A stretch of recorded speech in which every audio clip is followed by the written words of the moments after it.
This is a podcast from the archives of the BBC Reith Lectures. This lecture in the series Authority and the Individual, given by Bertrand Russell, was originally broadcast in 1949. The Reith Lectures. Bertrand Russell is giving the fifth of 6 broadcasts on authority and the individual. His fifth lecture is entitled Control and Initiative, Their Respective Spheres. Bertrand Russell. A healthy and progressive society requires both central control and individual and group initiative. Without control, there is anarchy, and without initiative, there is stagnation. I want in this lecture to arrive at some general principles as to what matters should be controlled and what should be left to private or semi-private initiative. Some of the qualities that we should wish to find in a community are in their essence static, while others are by their very nature dynamic. Speaking very roughly, we may expect the static qualities to be suitable for governmental control, while the dynamic qualities should be promoted by the initiative of individuals or groups. But if such initiative is to be possible, and if it is to be fruitful rather than destructive, it will need to be fostered by appropriate institutions, and the safeguarding of such institutions will have to be one of the functions of government. It is obvious that in a state of anarchy, there could not be universities or scientific research or publication of books, or even such simple things as seaside holidays. In our complex world, there cannot be fruitful initiative without government, but unfortunately there can be government without initiative. The primary aims of government, I suggest, should be 3: security, justice, and conservation. These are things of the utmost importance to human happiness, and they are things which only government can bring about. At the same time, no one of them is absolute. Each may, in some circumstances, have to be sacrificed in some degree for the sake of a greater degree of some other good. I will say something about each in turn. Security, in the sense of protection against life and property, protection of life and property, has always been recognized as one of the primary purposes of the state. Many states, however, while safeguarding law-abiding citizens against other citizens, have not thought it necessary to protect them against the state. Wherever there is arrest by administrative order and punishment without due process of law, private people have no security, however firmly the state may be established. And even insistence on due process of law is insufficient, unless the judges are independent of the executive. This order of ideas was to the fore in the 17th and 18th centuries under the slogan liberty of the subject, or rights of man. But liberty and the rights that were sought could only be secured by the state, and then only if the state was of the kind that is called liberal. It is only in the West that this liberty and these rights have been secured. To us in the present day, a more interesting kind of security is security against attacks by hostile states. This is more interesting because it has not been secured, and because it becomes more important year by year as methods of warfare develop. This kind of security will only become possible when there is a single world government with a monopoly of all the major weapons of war. I shall not enlarge upon this subject, since it is somewhat remote from my theme. I will only say, with all possible emphasis, that unless and until mankind have achieved the security of a single government for the world, everything else of value, of no matter what kind, is precarious and may at any moment be destroyed by war.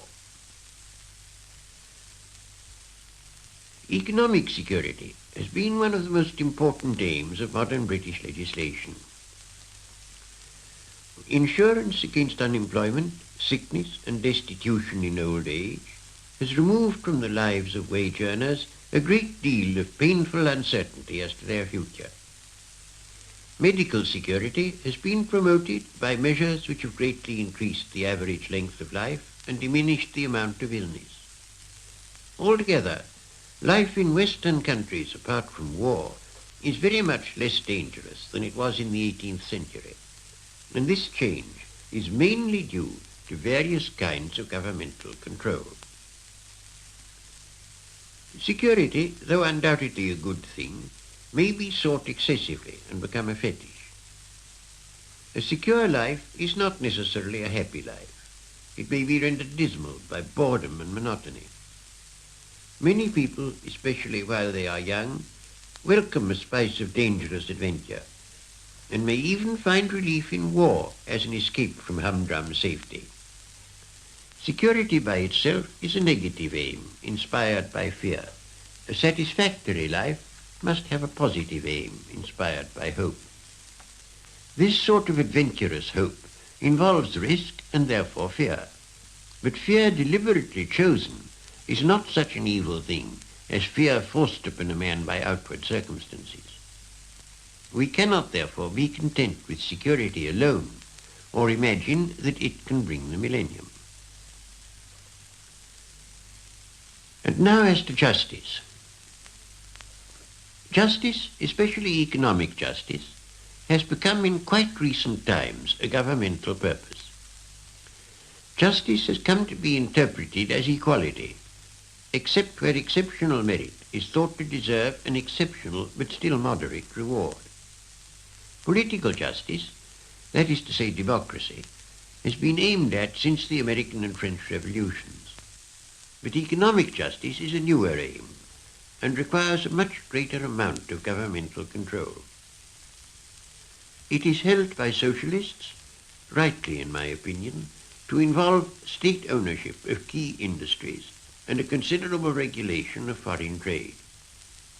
Opponents of socialism may argue that economic justice can be too dearly bought, but no one can deny that, if it is to be achieved, a very large amount of state control over industry and finance is essential.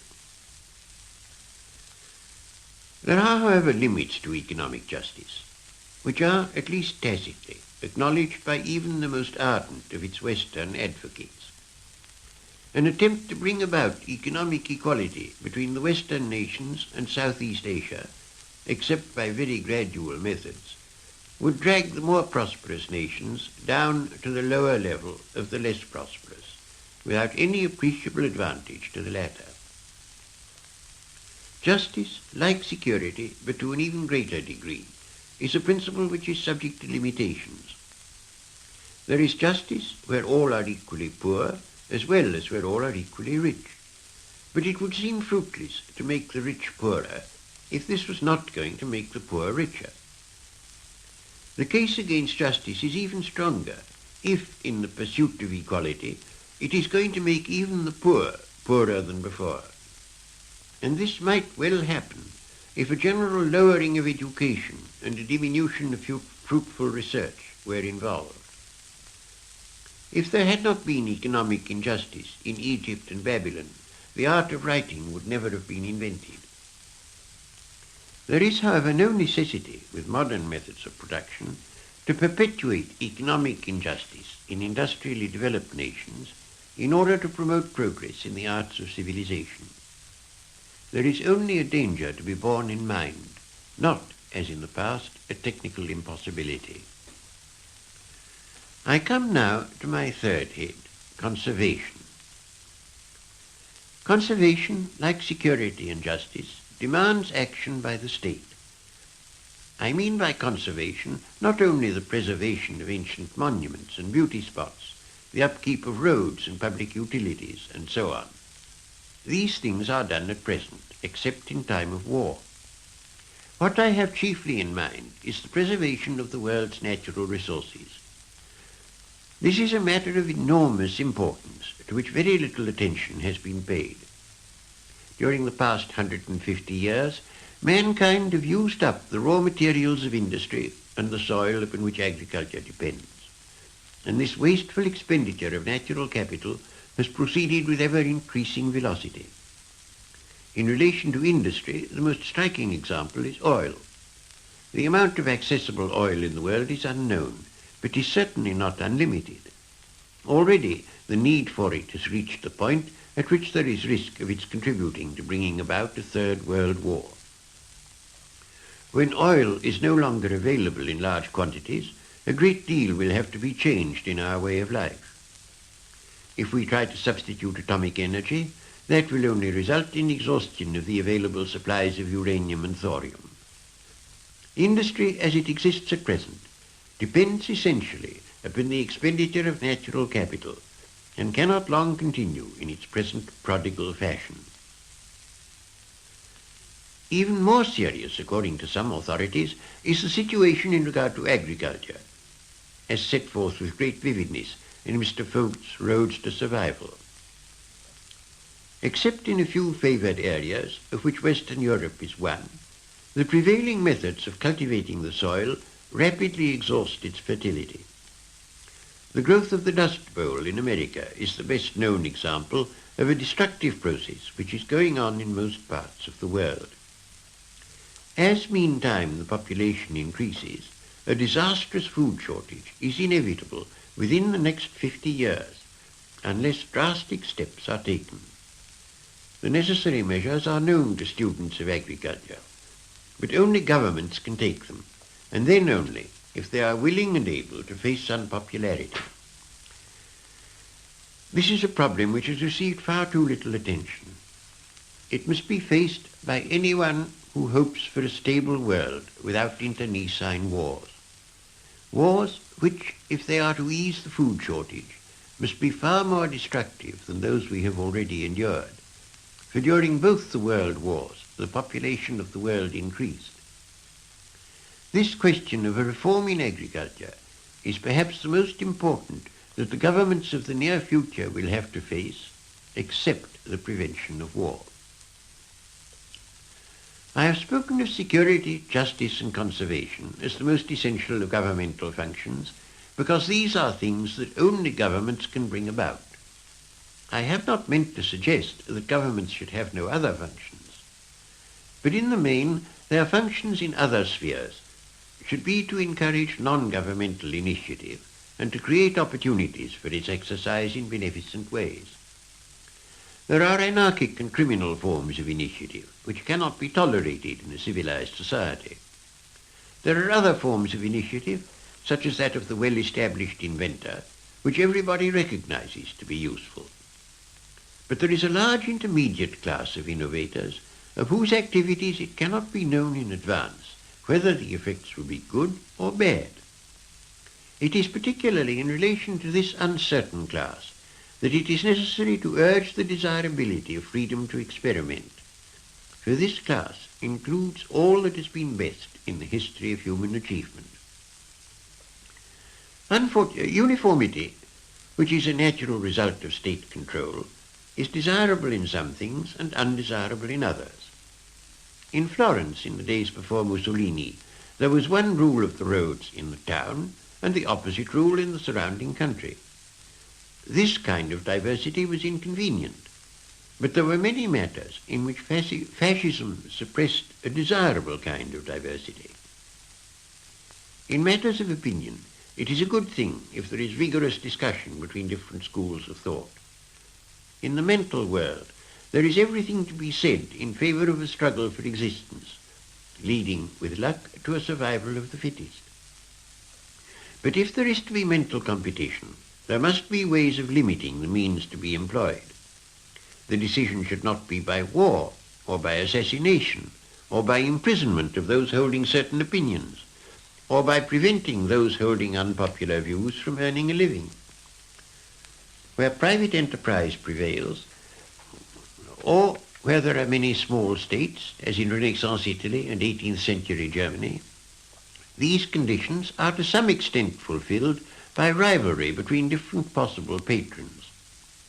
But when, as has tended to happen throughout Europe, states become large and private fortunes small, traditional methods of securing intellectual diversity fail. The only method that remains available is for the state to hold the ring and establish some sort of Queensberry rules by which the contest is to be conducted. Artists and writers are nowadays almost the only people who may, with luck, exercise a powerful and important initiative as individuals and not in connection with some group. While I lived in California, there were two men who set to work to inform the world as to the condition of migrant labor in that state. One, who was a novelist, dealt with the theme in a novel. The other, who was a teacher in a state university, dealt with it in a careful piece of academic research. The novelist made a fortune. The teacher was dismissed from his post and suffered an imminent risk of destitution. But the initiative of the writer, though as yet it survives, is threatened in various ways. If book production is in the hands of the state, as it is in Russia, the state can decide what shall be published, and unless it delegates its power to some completely non-partisan authority, there is a likelihood that no books will appear except such as are pleasing to leading politicians. The same thing applies, of course, to newspapers. In this sphere, uniformity would be a disaster, but would be a very probable result of unrestricted state socialism. Men of science, as I pointed out in my third lecture, could formerly work in isolation, as writers still can. Cavendish and Faraday and Mendel depended hardly at all upon institutions, and Darwin only insofar as the government enabled him to share the voyage of the Beagle. But this isolation is a thing of the past. Most research requires expensive apparatus. Some kinds require the financing of expeditions to difficult regions.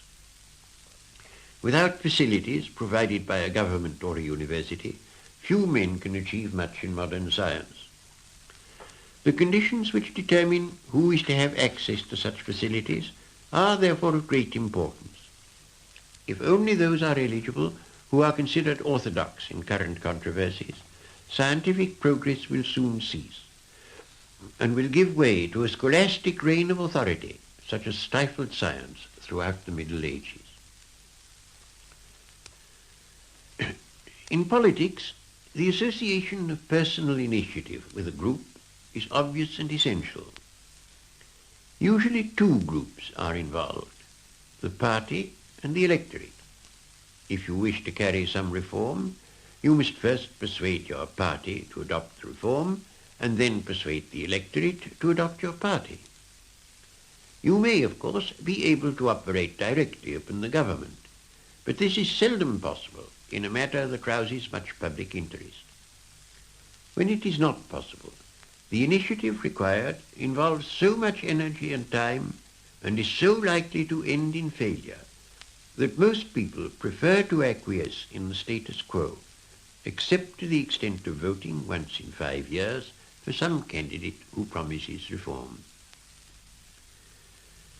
In a highly organized world, personal initiative connected with a group must be confined to a few unless the group is small. If you are a member of a small committee, you may reasonably hope to influence its decisions. In national politics, where you are one of some 20 million voters, your influence is infinitesimal unless you are exceptional or occupy an exceptional position.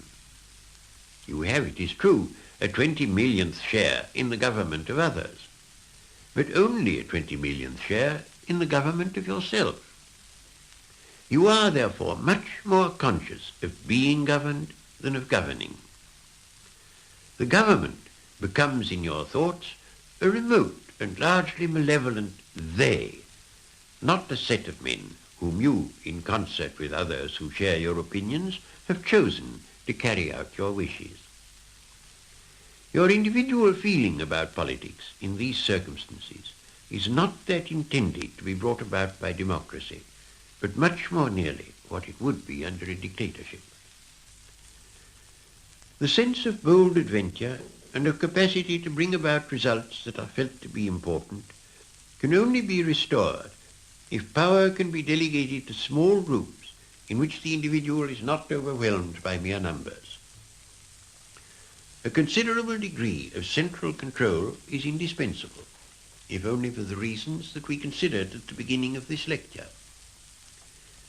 But to the utmost extent compatible with this requisite, there should be devolution of the powers of the state to various kinds of bodies, geographical, industrial, cultural, according to their functions. The powers of these bodies should be sufficient to make them interesting and to cause energetic men to find satisfaction in influencing them. They would need, if they were to fulfill their purpose, a considerable measure of financial autonomy. Nothing is so damping and deadening to initiative as to have a carefully thought-out scheme vetoed by a central authority which knows almost nothing about it and has no sympathy with its objects. Yet this is what constantly happens in Britain under our system of treasury control. Something more elastic and less rigid is needed if the best brains are not to be paralyzed. And it must be an essential feature of any wholesome system that as much as possible of the power should be in the hands of men who are interested in the work that is to be done. The problem of delimiting the powers of various bodies will, of course, be one presenting many difficulties. The general principle should be to leave to smaller bodies all functions which do not prevent the larger bodies from fulfilling their purpose. Confining ourselves for the moment to geographical bodies, there should be a hierarchy from the world government to parish councils. The function of the world government is to prevent war, and it should have only such powers as are necessary to this end. This involves a monopoly of armed force, a power to sanction and revise treaties, the right to give decisions in disputes between states. But the world government should not interfere with the internal affairs of member states, except insofar as is necessary to ensure the observance of treaties. In like manner, the national government should leave as much as possible to county councils, and they, in turn, to borough and parish councils. A short-run loss of efficiency may be expected in some respects, but if the functions of subordinate bodies are made sufficiently important, able men will find satisfaction in belonging to them. Whether an organization is geographical or cultural or ideological, it will always have two sorts of relations, those to its own members and those to the outside world.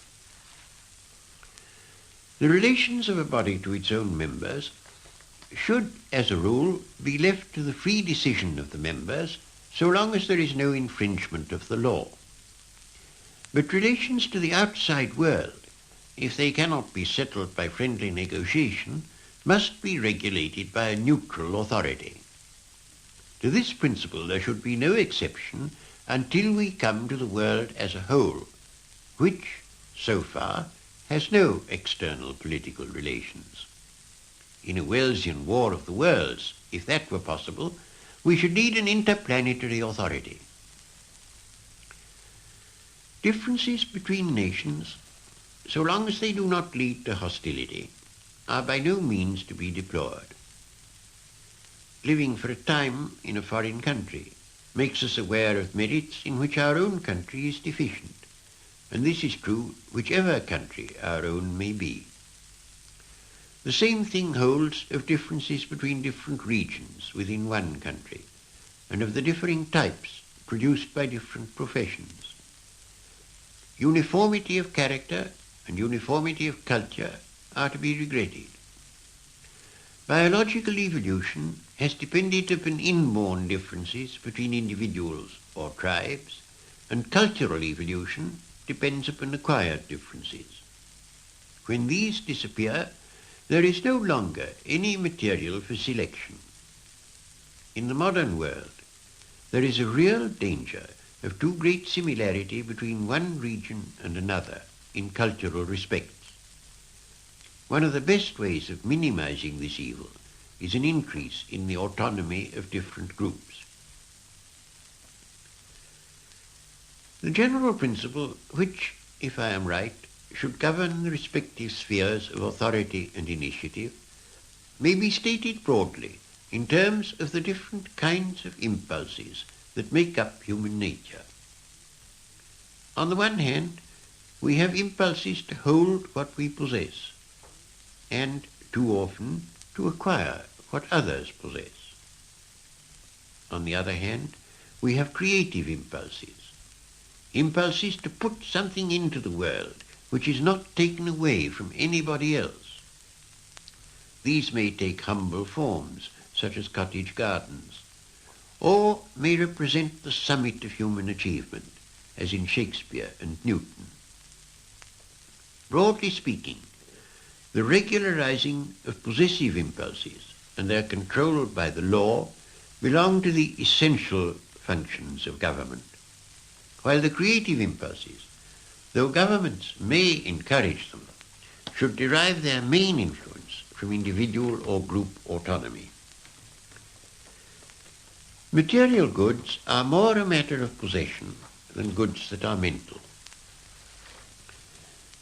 A man who eats a piece of food prevents everyone else from eating it, but a man who writes or enjoys a poem does not prevent another man from writing or enjoying one just as good or better. That is why, in regard to material goods, justice is important, but in regard to mental goods, the thing that is needed is opportunity and an environment that makes hope of achievement seem rational. It is not great material rewards that stimulate men capable of creative work. Few poets or men of science have made fortunes or wish to do so. Socrates was put to death by authority, but he remained completely placid in his last moments because he had done his work. If he had been loaded with honours, but prevented from doing his work, he would have felt that he had suffered a far severer penalty. In a state where authority controls everything, including all the means of publicity, a man of marked originality is likely to suffer this worse fate. Whether or not he is subjected to legal penalties, he is unable to make his ideas known. When this happens in a community, it cannot any longer contribute anything of value to the collective life of mankind. The control of greedy or predatory impulses is imperatively necessary, and therefore states and even a world state are needed for survival. But we cannot be content merely to be alive rather than dead. We wish to live happily, vigorously, creatively. For this, the state can provide a part of the necessary conditions, but only if it does not, in the pursuit of security, stifle the largely unregulated impulses which give life its savour and its value. The individual life still has its due place and must not be subjected too completely to the control of vast organizations. To guard against this danger is very necessary in the world that modern technique has created.